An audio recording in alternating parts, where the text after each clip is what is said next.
नमस्कार विद्यार्थी मित्रांनो. या सेशनमध्ये आपण अत्यंत महत्त्वाचा कायदा म्हणजेच कोणता अप्रेंटिसशिप ऍक्ट 1961 याबद्दल थोडं डिस्कस करणार आहोत.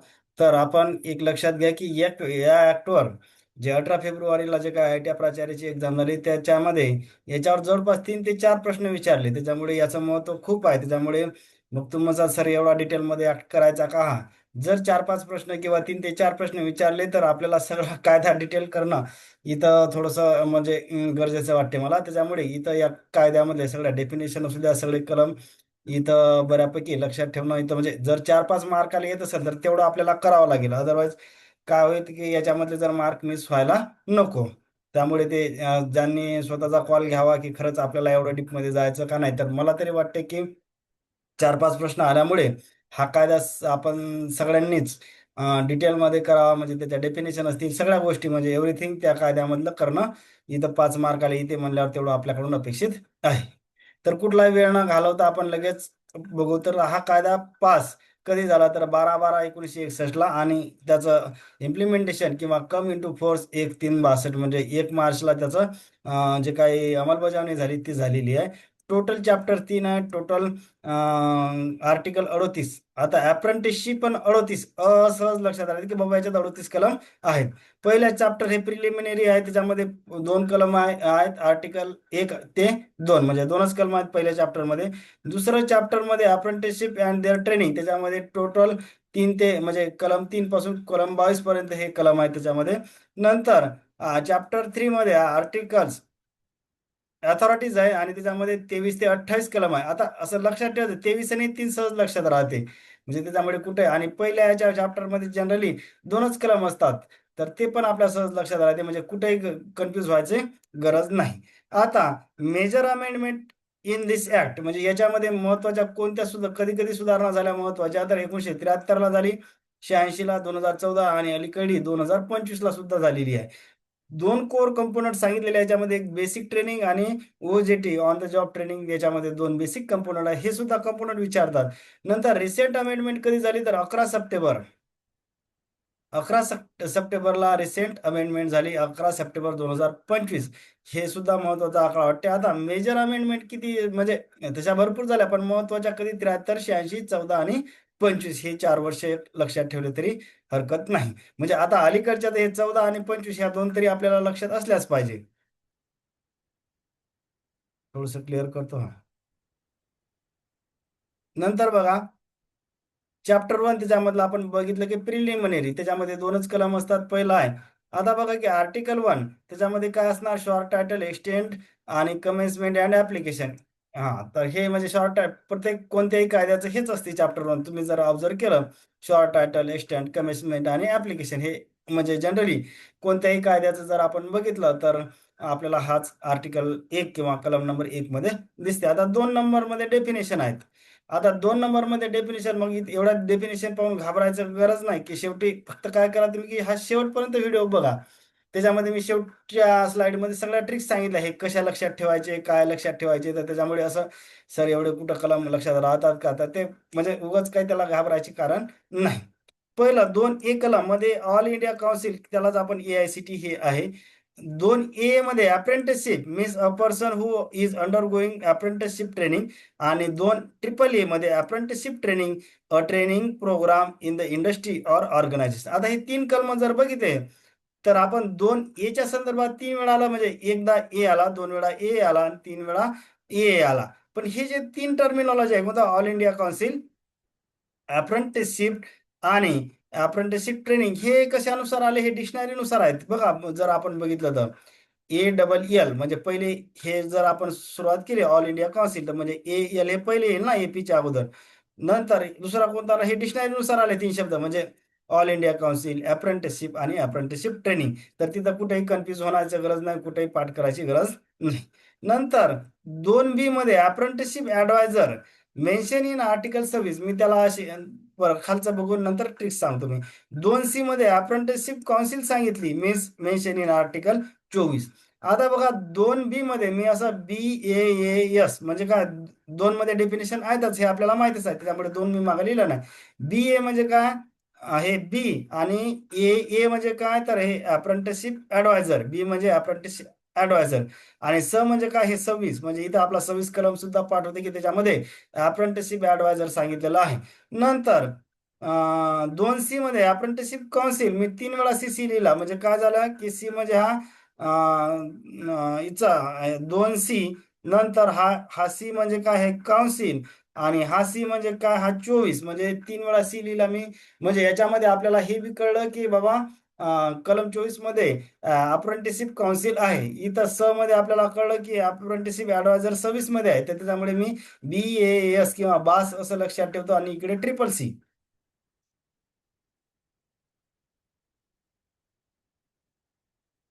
नंतर 2D मध्ये,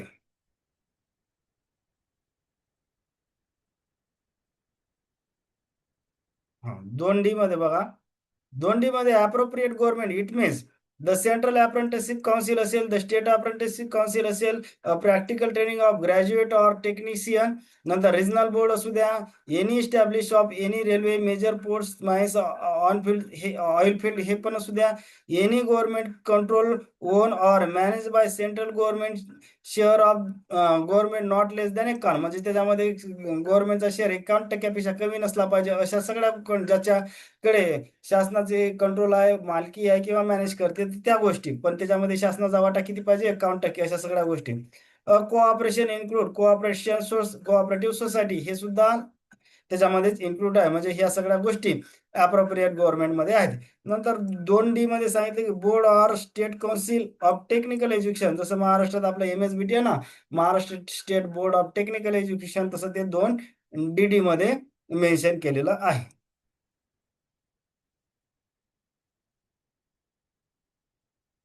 नंतर 2E मध्ये designated trade means any trade or occupation or any subject of engineering or non engineering or technology or any vocational course. नंतर 2F मध्ये एम्प्लॉयर सांगितलेला आहे, any person who employs one or more other person to do the any work, म्हणजे ते नोकरी देणारा जो आहे ते कशामध्ये सांगितलं एम्प्लॉयर. 2F मध्ये. 2G मध्ये इस्टॅब्लिशमेंट सांगितली, any place where any industry is carried on, त्याला त्याला इस्टॅब्लिशमेंट म्हणलं. 2H मध्ये बघा काय सांगितलं, 2H मध्ये इस्टॅब्लिशमेंट इन प्रायव्हेट सेक्टर, आणि त्याच्याच खाली 2I मध्ये establishment in public sector.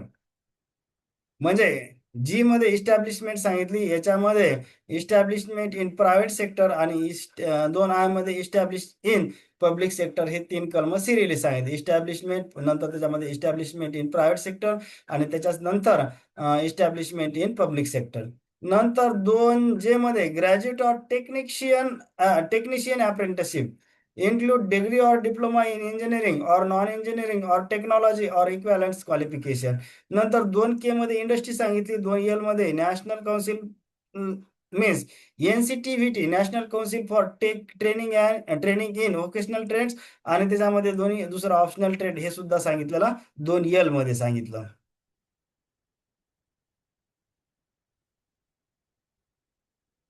2M एवढा महत्वाचा नाही, प्रिस्क्राईब. नंतर 2N state include union territory, आपण म्हणत नाही का N नंबर ऑफ स्टेट, तसं तर N मध्ये स्टेट सांगितलं. 2O मध्ये काय state council means state council for training or vocational state. नंतर 2P मध्ये काय सांगितलं, स्टेट गव्हर्नमेंट. पहिले सांगितलं आपण कसं लक्षात ठेवलं, 2N म्हणजे N नंबर ऑफ स्टेट आहे ना, तिथं N मध्ये स्टेट, त्याच्यानंतर स्टेट काउन्सिल, आणि 2P मध्ये काय state government. In the relationship of union territory means administration, तिथं जर युनियन टेरिटरी किंवा केंद्रशासित प्रदेशाच्या संदर्भात ऍडमिनिस्ट्रेटर, तिथचा प्रशासक हा स्टेट गव्हर्नमेंट कन्सिडर केला जाईल. 2PP मध्ये काय सांगितलं, तर technician or vocational apprenticeship means a person has or is pursuing a vocational certification course duration 2 year after secondary school. Secondary school म्हणजे काय, 10वी नंतर.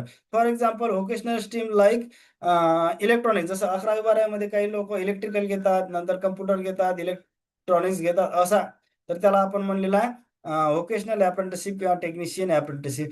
2Q मध्ये ट्रेड अप्रेंटिसशिप सांगितलेली आहे, means an apprenticeship who undergoes apprenticeship training in any designated trade, for example electrician, fitter, welder. नंतर 2R मध्ये काय सांगितलं, वर्कर.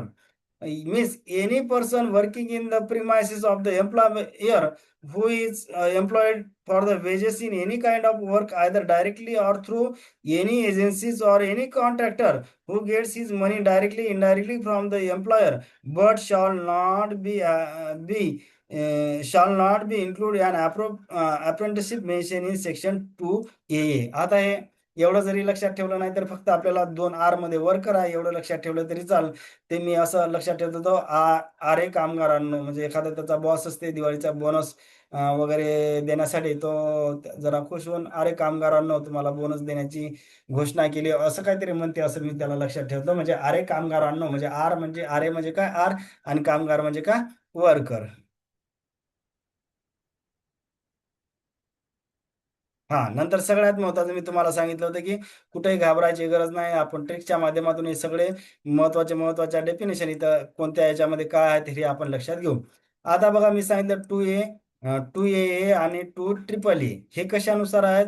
तर ॲज पर द डिक्शनरीनुसारच आहे हे. बघा ए म्हणजे काय? AICTE ऑल इंडिया काउन्सिल डिक्शनरीनुसारच लावलेले नाही तिन्ही शब्द. AICTE असू द्या, अप्रेंटिसशिप असू द्या किंवा अप्रेंटिसशिप ट्रेनिंग हे डिक्शनरीनुसार लावलेले आहेत.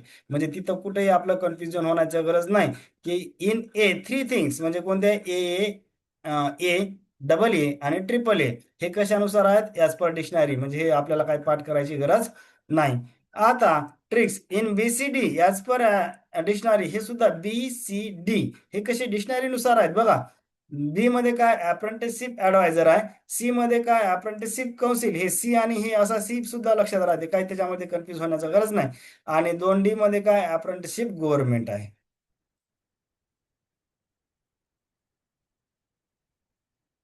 नंतर नंतर हे पण कलम महत्वाचे आहे.